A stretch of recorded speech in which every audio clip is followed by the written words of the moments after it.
try and just talk about mental health in the company.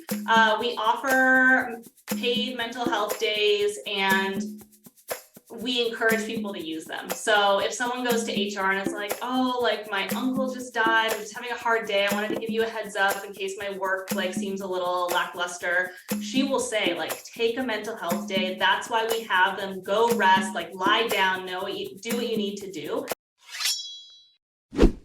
Welcome to Business Ninjas, brought to you by WriteForMe, where you'll hear from business leaders who are out there growing their business and slaying it every day. Learn from the masters. Let's get started.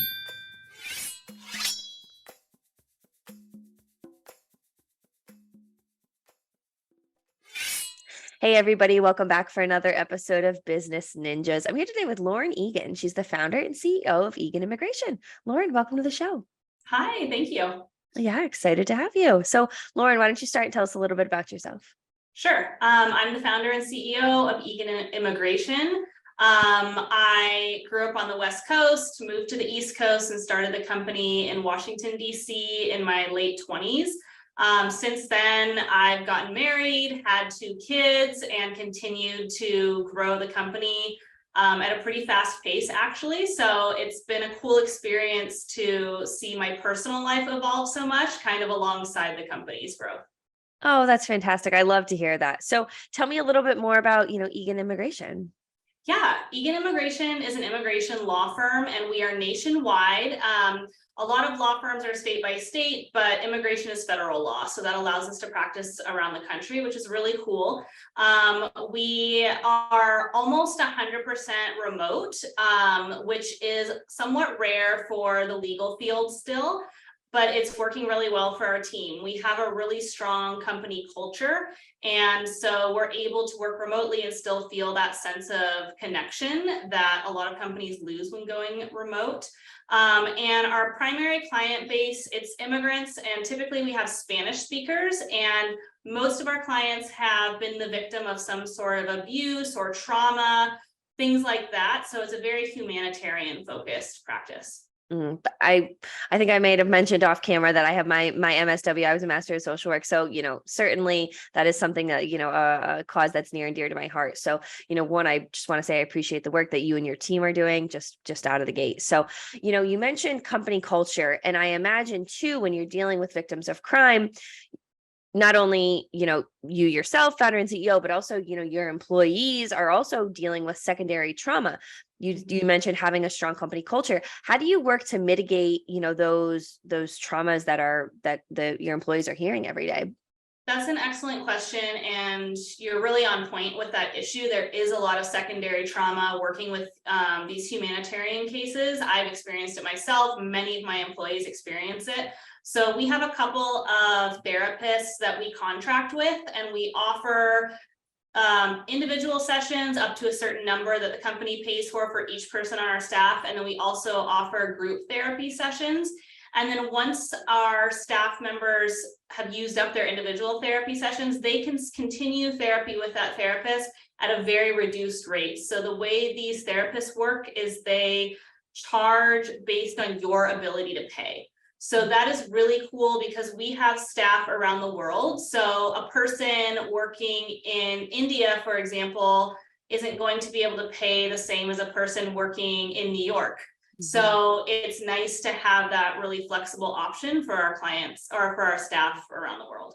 Mm-hmm. I think that's so important to fostering, a positive company culture, like you said, and like you said, doing remotely, that's a big challenge.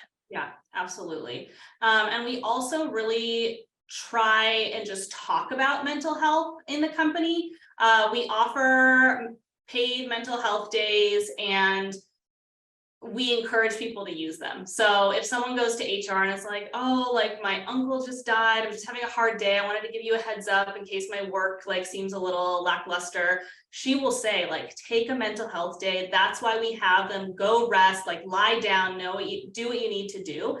And that, we do that at all levels of the company. And I think that helps a lot. It helps when you see your manager saying, hey, I just got a false alarm for a school shooting at my kid's school, but I'm shaken. I need to take the rest of the day off.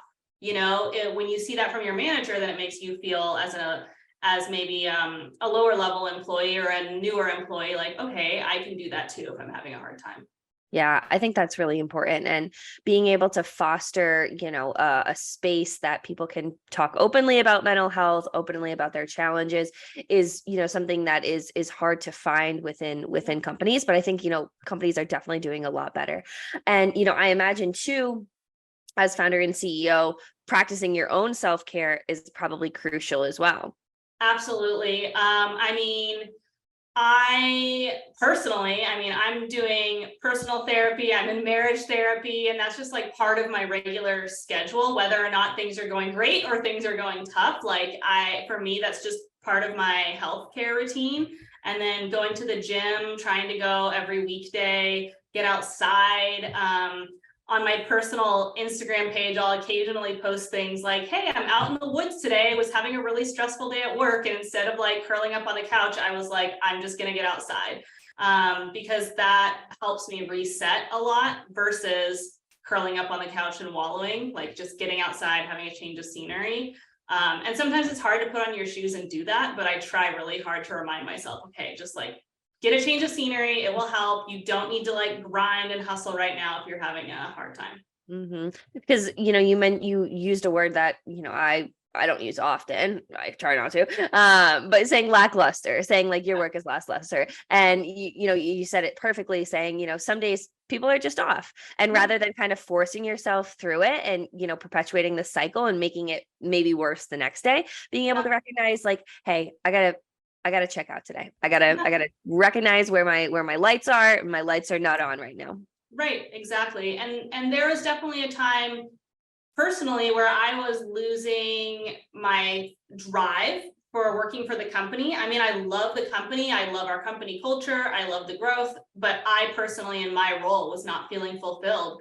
So I worked with my team over the course of a year to allow me to back out a lot of the company. And I'm still involved, but to a much lesser extent than I used to be. But that is for my mental health, because I was missing feeling like I had time for my kids, feeling like I had time for other projects, because this company is awesome, but I personally enjoy starting projects and like fixing things. And so when a company's running so smoothly, I'm like, okay, I'm starting to get bored. Like I need something else to work on.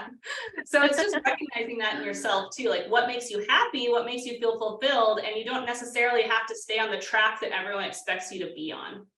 I think that's a really great point, and I appreciate you would recognizing that and talking about that. And I'm curious, do you think it's the self-awareness, the company culture, and the focus on really the humanitarian, I don't know if relief is the right word, but humanitarian relief, working with those humanitarian crises, that really separates Eagan Immigration from its other firms and like them?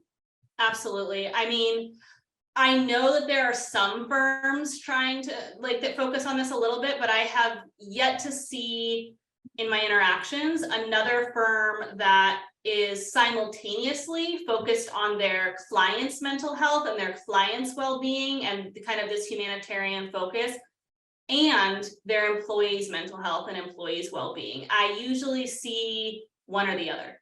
Like either it's kind of like transactional type cases, but then they're focused on their employees, or more often than not, they're focused so much on the clients and then they want their employees to be just grinding away. But that just doesn't feel sustainable to me. Not only on an employee by employee basis, but just the company as a whole and our culture as a whole. I feel like there's somewhat of a generational shift and people are more aware of mental health issues and their own self-care. And I think if a company is going to be successful in the long run in this generation, you have to be focused on employee happiness and mental health. I could not agree more with you. Bias as a social worker, but no, I completely agree. And I think that that's a conversation that people are having in interviews, talking about company culture, talking about listening to your employees, talking about that fostering of a positive, work environment. I think that's a conversation that has definitely started to really take over interviews and so on. Yeah, I agree. And the feedback I get from our HR director is that it's such a huge selling point for our company. Our turnover is very low. Like we might lose 1 or 2 people a year that